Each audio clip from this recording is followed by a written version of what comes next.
Good day, everyone. So today our topic will be stylistic analysis of poetry. So here are the guide questions in analyzing a poem. First is how to explore poem at a pragmatic level. Second is how to analyze the poem at a morphological level. Third is how to assess the poem at phonological level.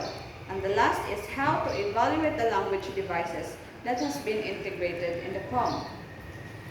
So in analyzing a poem, there are different aspects to consider.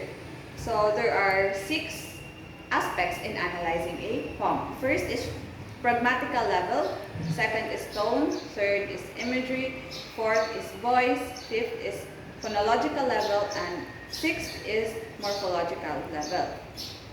Let's tackle first the pragmatical level. So pragmatical level is about understanding the practical use and effects of the words and phrases in the poem. So in analyzing a poem, we should consider how the author used those words regardless of its connection on the real life context. So it focuses on how language is used to achieve certain goals or effects. So that is what pragmatical level means in analyzing a poem. So here's an example to fully understand what is pragmatical level in analyzing a poem. So the example that I included here is the poem entitled The Raven by Edgar Allan Poe. So listen as I read the poem. Once upon a midnight dreary, while I pondered, weak and weary, quoth the raven, nevermore. And the silken, sad, uncertain rustling of each purple curtains, prophet, said I, thing of evil, prophet still, of bird or devil, and the lamplight or him streaming throws his shadow on the floor. So, in this poem, the pragmatic level can be seen in these lines in how the language is used to convey meaning and emotions. So for example, the repetition of the word nevermore found in the first and in the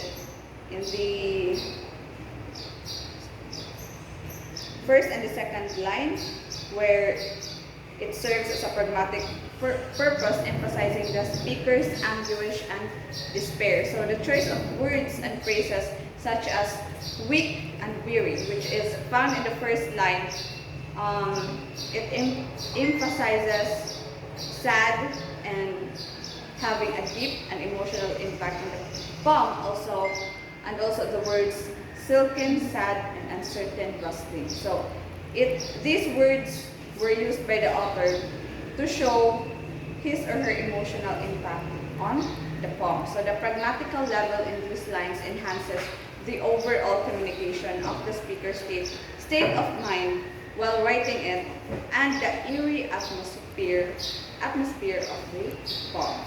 So that is how we analyze the pragmatical level or the usage of pragmatics in a certain poem. And the second aspect in analyzing a poem is the tone. So what is the tone? What is the tone of the author while writing the poem? So tone refers to the attitude or feelings that the writer conveys through the poem. So it could be serious, it could be humorous, sad, or any other emotions that the writers want to express.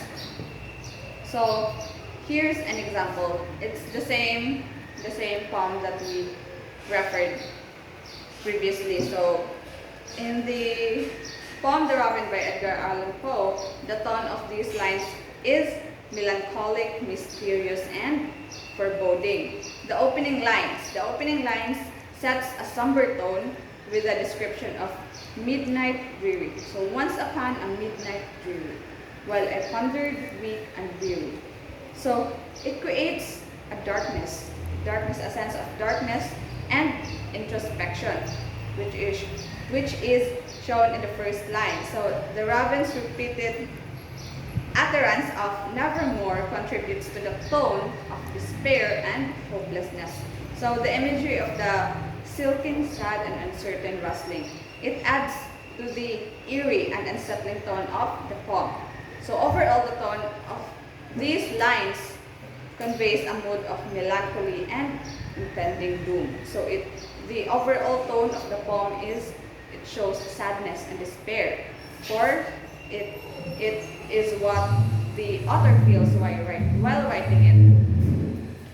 So the third aspect in analyzing the poem is the imagery. So imagery involves the use of descriptive language to create mental images and evoke sensory experiences. So in analyzing a poem, we should also find the words that is used by the author in describing, or for our imagination to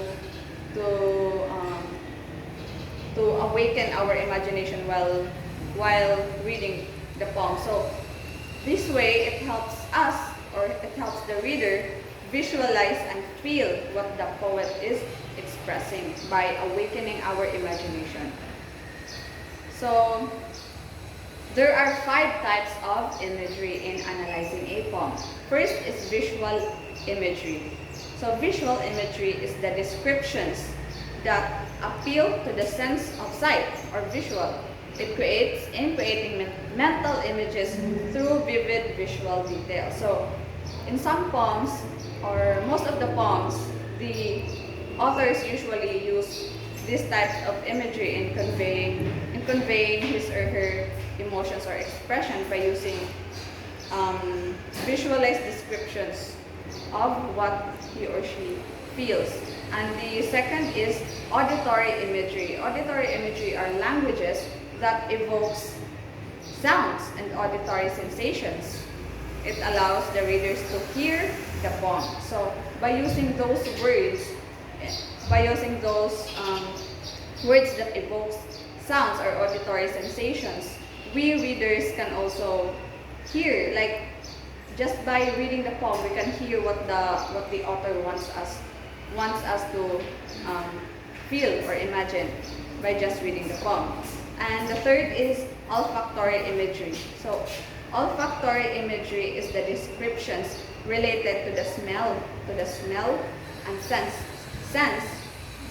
engaging the sense of smell in the reader's imagination. So these olfactory imagery are those words being used by the author in order for us, like by just reading it, we can smell, or we can imagine